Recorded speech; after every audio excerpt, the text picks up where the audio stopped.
Part 2. 3 Steps to Using the Law of Attraction. Overview.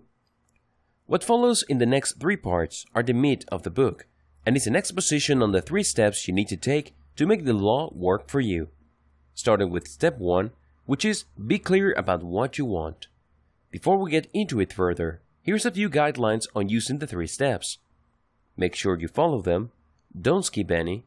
Take as long as you want with each step, just don't skip any step. Ideally, you should master each step before moving on to the next one. Now, let's get started with step 1. Step number 1. Be clear about what you want. Even if you don't adopt the law of attraction, or even if you're clueless regarding this concept, if you're unclear about what you want in life, it should be no surprise why you're frustrated. Seriously. You shouldn't be shocked that you can't seem to achieve any of your dreams because you're unclear what those dreams are in the first place. Believe it or not, most people fail because they are unclear about what they really want. They think they know what they want, but they don't. They end up fuzzy thinking, which leads to unfocused action. They move with no certainty. They take action with no intense focus. And this leads to a very predictable series of frustrations or outright failures. Oftentimes, people are unclear because they're simply trying to live other people's lives. Your parents might have all these big plans for you, but those might not be the things that you want to do with your life. I can't even imagine how many lives are ruined when people try to live other people's lives for them. Other people desire certain things precisely because people they respect and admire desire those same things. Well, we are all different people. Just because people that you like want a big house and 5 cars in the suburb doesn't necessarily mean that that's the ideal lifestyle for you. Maybe your values are different. Maybe you look at the world differently. Maybe you prefer being a very educated, experienced, and well-traveled person. This doesn't necessarily mean living in a big house, having many cars, or having a lot of possessions. Your wealth is mostly internal. Different people, different values.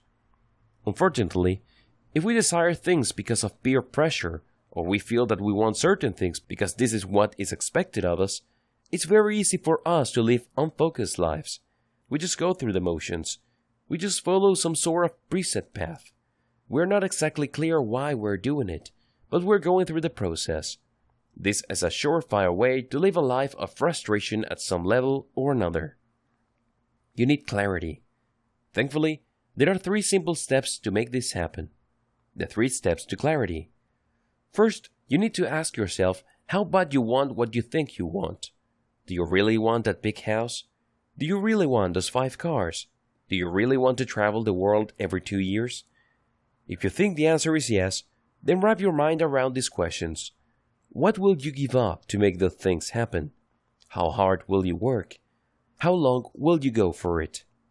These are important questions that you need to ask yourself because they go a long way in determining whether you are just going along with what other people want for you, or what you think other people desire, or there's really something about what you desire. Maybe it really speaks to your innermost values and needs, but you wouldn't know for sure until you ask yourself these questions. The next step is to subject your idea of what you want to the journalist's 6 key questions. What do journalists normally ask when they come across a story? Well, they ask who, what, where, when, why, and how. You should do the same with the things that you think you desire in life. Who is it for? Who is the ultimate beneficiary? Who is involved? What is it really? Does it change over time? Is it complete? Does it go through a process? What parts makes it up? Where do you need to go? Where does it take place? Where did the idea come from? When will it happen? What kind of steps do you have to go through to make the big things happen? Why are you doing this? What isn't in it that motivates you? It is sustainable? Does it speak to a deep and profound personal truth? How do you go about doing it? What kind of resources do you need? Ask yourself these questions for starters. There are many others related to these questions. The more questions you ask, the clearer it becomes. Any hesitation on your part becomes apparent. If you are in any way, shape, or form fussy about the things that you desire, well, it will come up if you ask yourself these questions. Of course, you have to honestly ask this. You can't just go through the motions. Finally, you have to ask yourself, can you visualize what you want completely? This is crucial. If you want to be clear about what you desire, you must be able to visualize it as a total package. There must be no missing details. It can be shallow and it can be a broad outline. It has to be complete. It has to have some sort of internal integrity. If you're able to do this, congratulations, because most people are not able to do this. Why? Most people are just daydreaming. They have a nice vision of the future, complete with a range of positive emotions. The reason why people daydream is not because they are planning for the future. Instead, they want to achieve some sort of emotional state. For example, if you have been unemployed for 6 months and money's running tight, you can easily fall into the trap of daydreaming about being in a business suit, getting a lot of respect, and spending a lot of time at that corner office. But that daydream is worthless because you're doing it only to get that range of comforting emotions that enables you to get out from under the pressure you're in now. You're under a lot of pressure to find a job, put food on the table, or pay the rent.